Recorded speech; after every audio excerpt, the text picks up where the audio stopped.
Subiu para 135 o número de mortos e para 5.000 o de feridos na explosão de ontem no porto de Beirute.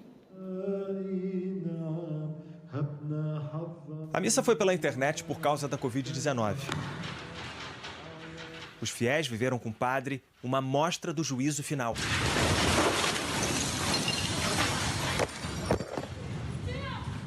Difícil imaginar alguma coisa capaz de abalar esse sorriso de noiva. A mulher feliz posava para fotos quando veio o flash da mega explosão.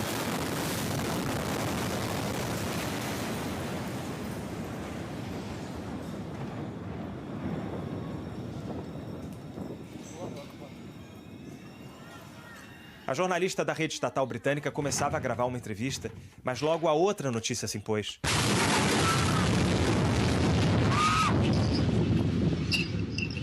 O entrevistado ficou sem palavras. A repórter também não tinha respostas.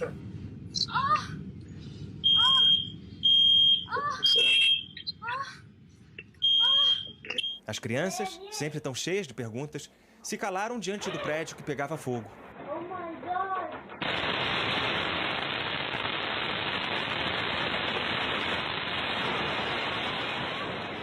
Faltou braço para proteger as três.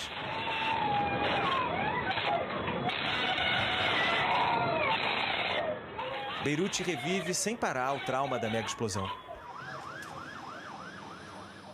A zona portuária está retorcida.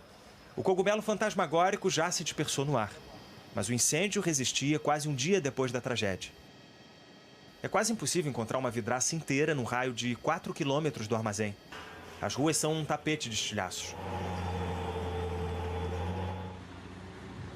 O deslocamento violento do ar danificou 2 hospitais e destruiu 3.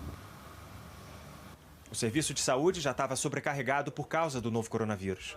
Médicos lidam com 300 feridos de uma vez só. Muita gente anda de hospital em hospital atrás de parentes.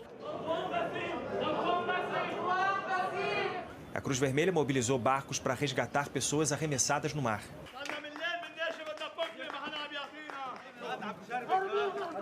Tem gente presa nos escombros também. O governo de Beirute fala em dezenas de desaparecidos e pelo menos 250 mil desalojados. Pessoas que viram o mundo desabar.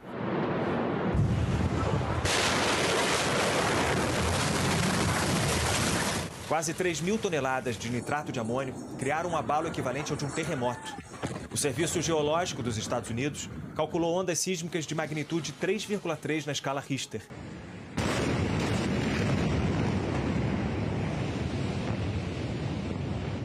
Imagens de satélites, antes e depois da tragédia, mostram a brutalidade da explosão. A cratera no prédio teria o tamanho de 10 quilômetros quadrados. O governo libanês confirmou que esse material altamente explosivo estava mal armazenado num depósito havia 6 anos. A autoridade portuária explicou que uma ordem judicial havia determinado que o produto químico fosse guardado no prédio. O governo ainda não sabe o que causou a combustão do material. O Líbano já foi alvo de terroristas e vive uma instabilidade política. Mas a investigação, por enquanto, aponta para um acidente. Uma das preocupações é que os gases liberados na explosão causem problemas respiratórios. O governo pediu que as pessoas fiquem em casa. A maioria dos grãos do Líbano vem de fora do país e perto de 85% desses alimentos importados estavam guardados nesses armazéns que foram destruídos. Os libaneses temem a escassez de comida, mas a comunidade internacional se mobiliza para tentar ajudar o país. O Reino Unido prometeu um pacote de medidas. A França já mandou equipes de socorristas e médicos. O presidente Emmanuel Macron viaja para Beirute nesta quinta-feira. O Papa pediu ajuda de todos para o Líbano superar a tragédia e a crise econômica. A Organização Mundial da Saúde enviou 23 toneladas de equipamentos médicos. Países da região como Irã, Arábia Saudita, Jordânia também anunciaram ajuda econômica. Israel, que já viveu 2 guerras com o Líbano, homenageou o país. A prefeitura de Tel Aviv recebeu as cores da bandeira libanesa. O presidente libanês prometeu uma investigação rápida e transparente. E já determinou que as autoridades do porto de Beirute, responsáveis pelo armazenamento e segurança, fossem colocadas em prisão domiciliar. O prejuízo é estimado em até 15 bilhões de dólares. Marwan Aboud disse que semanas de bombardeios contínuos não causaram destruição igual.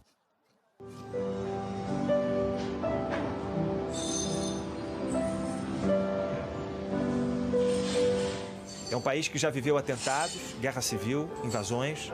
Um povo famoso pela sua resiliência, que tenta se reconstruir outra vez.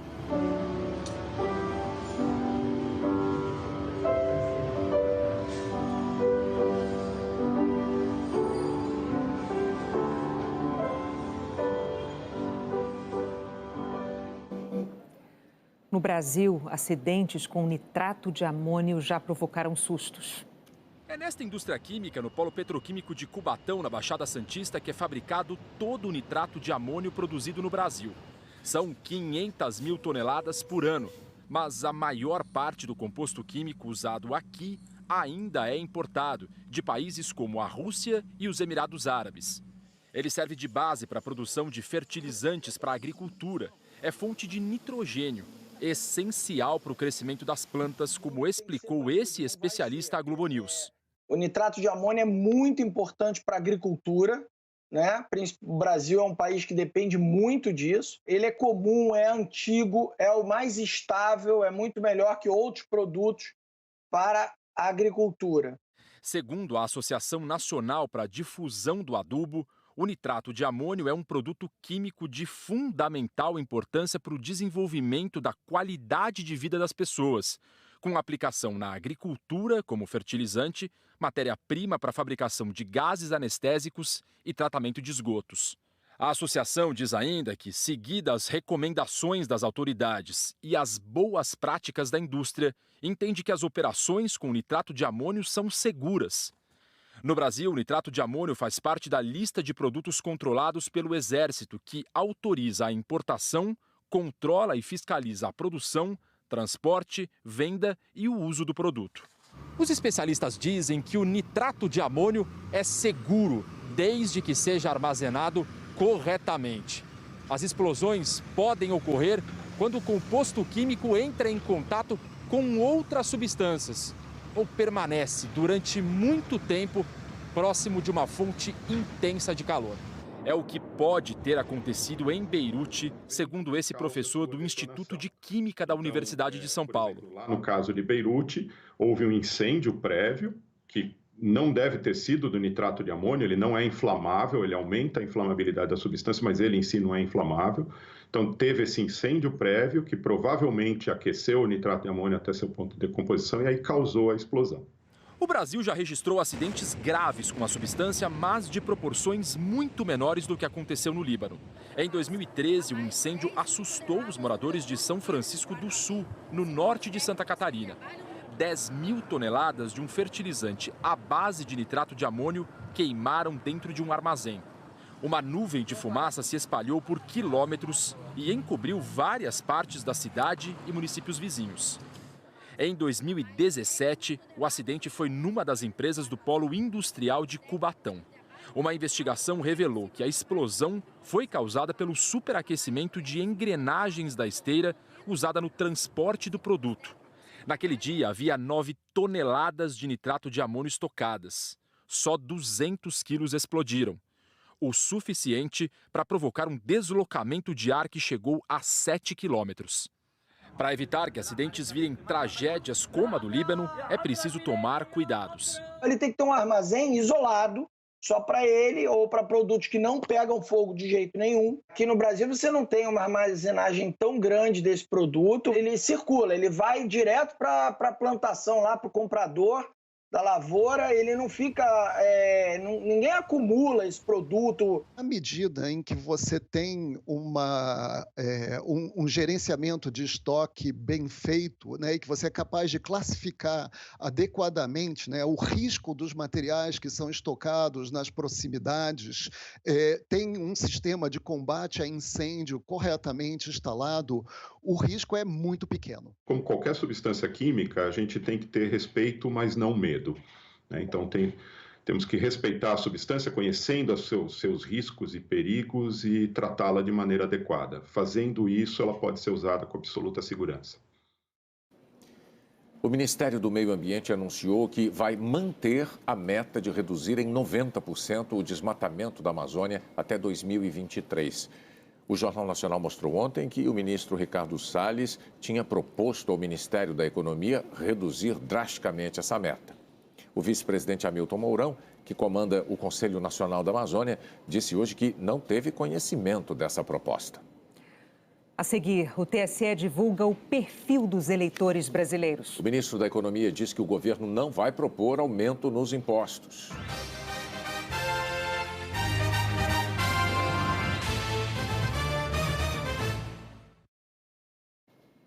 A pedido da Polícia Federal, a Justiça Eleitoral de São Paulo determinou o bloqueio de R$11.300.000 do ex-governador Geraldo Alckmin, do PSDB. Ele é réu na Lava Jato Eleitoral e investigado por supostas doações ilegais nas campanhas eleitorais ao governo de São Paulo em 2010 e 2014. A defesa de Alckmin disse que não é correto imaginar o bloqueio de bens nesse valor, que é de conhecimento geral que o cliente tem um patrimônio modesto e que isso demonstra a falta de amparo das acusações. Numa entrevista ao jornal O Globo, o senador Flávio Bolsonaro, do Republicanos, disse pela primeira vez que repassou dinheiro para que o ex-assessor Fabrício Queiroz pagasse contas por ele. Na entrevista ao jornal O Globo, o senador Flávio Bolsonaro admitiu que seu ex-assessor Fabrício Queiroz pagava suas contas pessoais. Segundo o MP do Rio, Queiroz é suspeito de ter feito pagamentos em dinheiro de R$261 mil para cobrir despesas de Flávio e da mulher dele, Fernanda Antunes. Flávio disse: "Pode ser que, porventura, eu tenha mandado sim o Queiroz pagar uma conta minha. Eu pego dinheiro meu, dou para ele vai ao banco e paga para mim." Nas investigações sobre as rachadinhas, os promotores rastrearam a movimentação do senador e da mulher e apontaram que 53 boletos de mensalidades escolares e 63 de planos de saúde de Flávio foram pagos com recursos que não saíram da conta do casal. Só em mensalidades escolares foram mais de R$153 mil. Segundo o Ministério Público, nessas imagens, Queiroz paga algum desses boletos em outubro de 2018. Registros bancários mostram que o casal não fez nenhum saque nos últimos 15 meses anteriores à data do pagamento desses títulos, de forma que, segundo os promotores, não haveria lastro financeiro de dinheiro em espécie para efetuar a operação. Os investigadores suspeitam que Queiroz também pagou R$108 mil do plano de saúde do casal com dinheiro sem origem conhecida. O jornal o Globo perguntou a Flávio: mais de 100 mil para o plano de saúde não é muito dinheiro vivo para dar a Fabrício Queiroz? Ele respondeu que as contas dele são investigadas desde 2007 e que, se pegar esse dinheiro, R$120 mil, e diluir em 12 anos, vai dar R$1.000 por mês. Sobre os supostos depósitos de funcionários do gabinete, Flávio disse que as pessoas que faziam esses depósitos na conta de Fabrício Queiroz eram da equipe de rua. Que Queiroz pegava o dinheiro para fazer a subcontratação de pessoas para trabalharem em redutos onde Flávio tinha força e que, se soubesse que Queiroz fazia isso, jamais concordaria. O senador também disse que mais de 80% dos recursos que passaram por Queiroz são de familiares do ex-assessor e questionou: qual o crime que tem de um cara ter um acordo com a mulher, com a filha, para administrar o dinheiro? As investigações revelaram que diversos assessores do gabinete de Flávio Bolsonaro jamais desempenharam qualquer função pública, tratando-se de fantasmas que emprestavam seus nomes e suas contas bancárias para permitir o desvio de recursos públicos. De acordo com o MP, a mulher de Queiroz, Márcia, jamais retirou o crachá da Assembleia. E a filha, Natália, cursava a faculdade a 38 quilômetros de distância da Alerj e dava aulas em academias de ginástica. Flávio Bolsonaro falou ainda sobre o episódio em que o policial militar Diego Sodré de Castro Ambrósio pagou uma prestação de um apartamento comprado por Fernanda. A gente estava no churrasco de comemoração da minha eleição. A conta estava para vencer. E, para eu não sair do evento e ir ao banco pagar, porque eu não tinha aplicativo no telefone, ele falou: "Deixa que eu pago aqui para você e depois você me dá o dinheiro." Foi isso que aconteceu. Fizeram até busca e apreensão no escritório dele. Uma baita injustiça. Segundo a investigação do Ministério Público, a parcela paga pelo PM foi de mais de R$16 mil. Diego Sodré disse hoje à TV Globo que Flávio devolveu essa quantia em dinheiro vivo. Flávio Bolsonaro tem uma loja de chocolates aqui no Rio. O Ministério Público suspeita que essa loja tenha sido usada na lavagem de dinheiro do esquema das rachadinhas. Segundo o MP, havia um excesso de vendas em dinheiro, em vez de cartões de crédito ou débito. Um padrão que não mudava nem mesmo na Páscoa, quando as vendas de chocolate aumentam. Na entrevista, Flávio também falou da loja.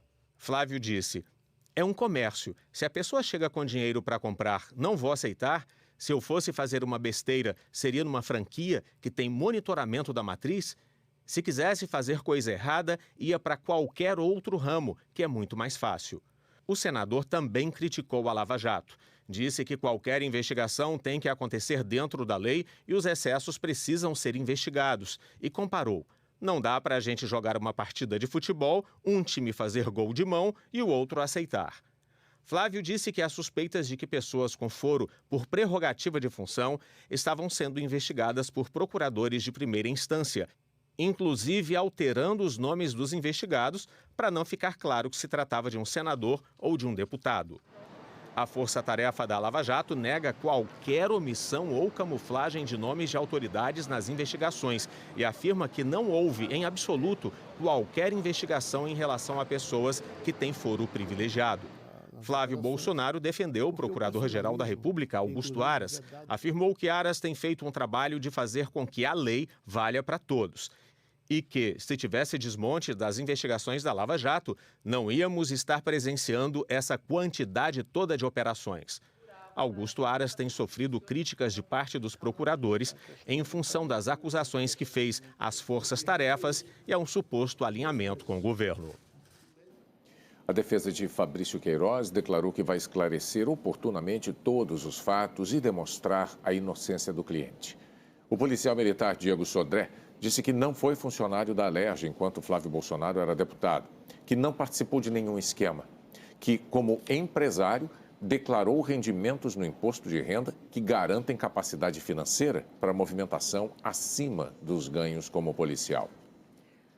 O presidente do Tribunal Superior Eleitoral, Luiz Roberto Barroso, apresentou um perfil dos quase 148 milhões de eleitores brasileiros. A cada eleição cresce o eleitorado feminino. O Brasil tem 77 milhões e 600 mil eleitoras, 52,49% do eleitorado. Os números indicam também um envelhecimento da população brasileira. A maioria dos eleitores está na faixa etária de 35 a 59 anos, muito mais do que a soma dos eleitores de 18 a 34 anos. E quase 13 milhões e meio têm entre 70 e 99 anos. Eles já não são mais obrigados a votar, assim como os mais de 1 milhão de jovens de 16 e 17 anos. Quase 54 milhões de eleitores não completaram sequer o ensino fundamental. A região Sudeste tem o maior número de eleitores, a Centro-Oeste, o menor. São Paulo é o município com mais eleitores, quase 9 milhões.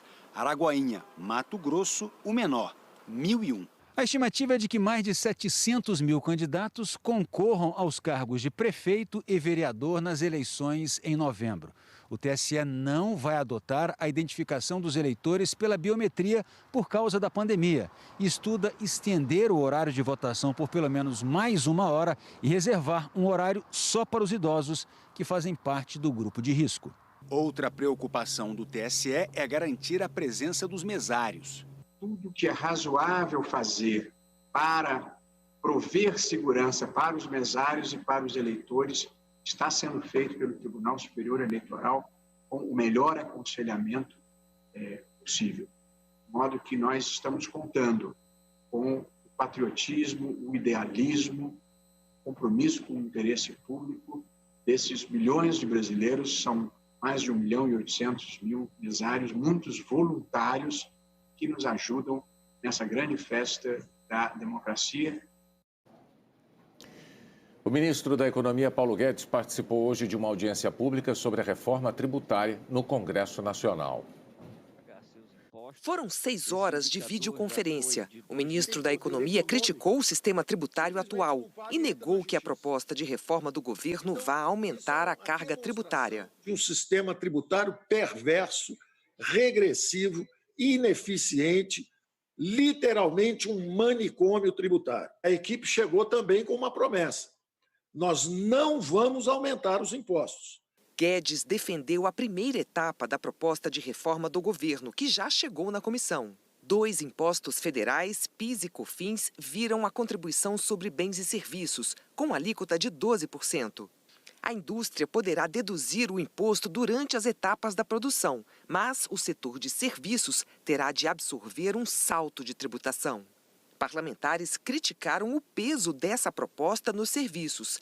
Guedes voltou a falar sobre um novo imposto em estudo pela equipe econômica, a contribuição sobre pagamentos, para taxar todas as transações financeiras, incluindo transações eletrônicas, e negou que seja uma nova CPMF. É claro que a economia é cada vez mais digital. Então, isso está sendo estudado na OCDE, nos países mais avançados. Nós não conseguimos ainda tributar corretamente e isso é uma peça importante que, sim, nós estamos estudando. Temos falado sobre isso o tempo inteiro e as pessoas, inadequadamente, por maldade, por ignorância, falam que isso é nova CPMF. Mas há muita resistência ao novo imposto. O relator da reforma na Câmara reafirmou que não vai aceitar aumento de tributos. Qualquer tipo de imposto que seja criado para aumentar a carga tributária não contará com a minha participação, com a minha convicção. O governo ainda não enviou a segunda etapa da reforma, mas tem dito que a esperada desoneração da folha de pagamento das empresas só vai sair se o Congresso aprovar o novo imposto sobre pagamentos e que a desoneração não será completa. O ministro Paulo Guedes trabalha com a ideia de cortar a contribuição dos empregadores ao INSS pela metade, de 20% para 10%. Além disso, o governo estuda reduzir a contribuição paga pelo patrão para o FGTS, de 8% para 6%, propostas de difícil aprovação. No Congresso, o presidente do Senado, Davi Alcolumbre, ainda não marcou a sessão para analisar um veto do presidente Jair Bolsonaro, a prorrogação até o fim de 2021 da desoneração da folha de pagamentos, que atualmente beneficia 17 setores da economia. O Congresso pode agora derrubar o veto em uma votação com deputados e senadores. Caso contrário, ela só valerá até dezembro deste ano. O líder do PSL no Senado defendeu a prorrogação para os setores que mais empregam no país. Nesse momento, no Congresso, a visão é que deve ser realmente derrubado o veto e garantir que pelo menos essas 17 áreas tenham a desoneração já prevista para 21.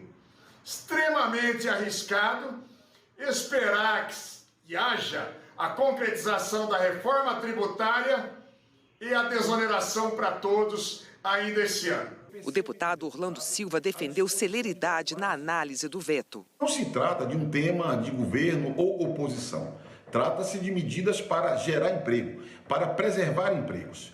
E é importante que a decisão aconteça rápido. Para os setores, a prorrogação é fundamental. Uma reoneração eventual traria um prejuízo da casa de mais de R$1 bilhão por ano para um setor que distribui renda, que produz alimento essencial e vai dificultar em muito o crescimento para o atingimento de mercados no exterior e também a contratação de novos empregos. Poderá talvez até mesmo causar desemprego, já que esse custo é muito importante na nossa matriz de produção. O Comitê de Política Monetária do Banco Central reduziu a taxa básica de juros da economia brasileira para 2% ao ano, é o menor nível da história. Foi o 9º corte seguido da Selic. O Copom avaliou que a pandemia continua provocando a maior retração global desde a Grande Depressão, que indicadores recentes sugerem uma recuperação parcial aqui no Brasil, mas que o cenário continua incerto. O comitê também indicou que existe pouco espaço para novas reduções da Selic. A seguir, a pandemia do coronavírus nos estados.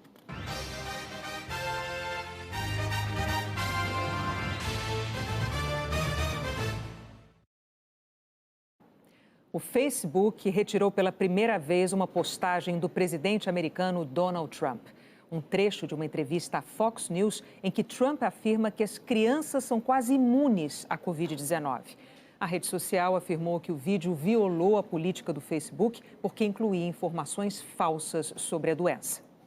O plenário do Supremo Tribunal Federal manteve a decisão do ministro Luiz Roberto Barroso, que, no mês passado, determinou ao governo a adoção de medidas para proteger os índios da pandemia.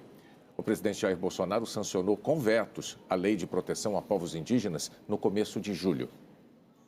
Morreu hoje, aos 71 anos, o líder do Alto Xingu, cacique Aritana, da etnia Iaua Lapit.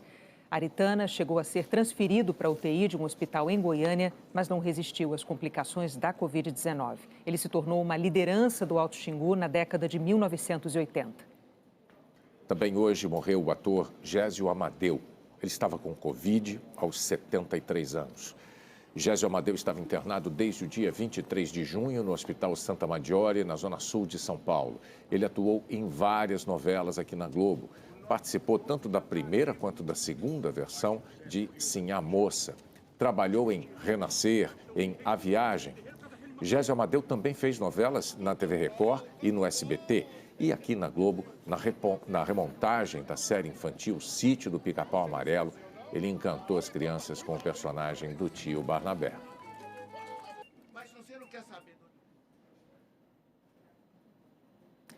O Márcio Gomes tem os números atualizados da pandemia no Brasil com os dados coletados pelo Consórcio de Veículos de Imprensa. Boa noite, Márcio. Oi, Renata. Boa noite para você, para o Bonner. Boa noite a todos em casa. Pelo levantamento fechado às 8 horas da noite, foram registradas 1.322 mortes nas últimas 24 horas por Covid-19. O total de óbitos no Brasil hoje está em 97.418. Novos casos da doença, 54.685 de ontem para hoje. E o total de casos desde o começo da pandemia no Brasil, 2.862.761. Vamos para o gráfico da média diária de óbitos, que ficou hoje em 1.033 mortes pela média dos últimos 7 dias. Uma queda de 2% em relação à média de 14 dias atrás. Da média diária de óbitos, vamos para a média diária de casos. Seguindo a linha vermelha, chegamos a 43.892 novos casos registrados pela média dos últimos 7 dias. Uma alta de 12% em relação à média de 14 dias atrás. Vamos ver agora a situação dos estados nesta quarta-feira. 8 estados estão com o número de mortes em alta. São eles Rio Grande do Sul, Santa Catarina, Paraná, Minas Gerais, Mato Grosso do Sul, Acre, Bahia e Rio Grande do Norte. Santa Catarina registrou hoje 71 mortes por coronavírus em 24 horas. É o maior número no estado desde que a pandemia chegou ao Brasil. O total de mortos em Santa Catarina passou hoje de 1.300. 8 estados e o Distrito Federal estão na cor amarela, que demonstra estabilidade. Quer dizer, a média diária de mortes não tem uma alta ou uma queda muito expressivas. São eles Rio de Janeiro, São Paulo, Distrito Federal, Goiás, Mato Grosso, Roraima, Tocantins, Alagoas e Piauí. 10 estados estão com redução na média diária de mortes. Espírito Santo, Amazonas, Amapá, Pará, Rondônia, Ceará, Maranhão, Paraíba, Pernambuco e Sergipe. Você encontra o mapa detalhado do seu estado em g1.com.br/coronavírus. Renata e Bonner. Outras notícias você terá no Jornal da Globo. Boa noite. Uma boa noite para você e até amanhã.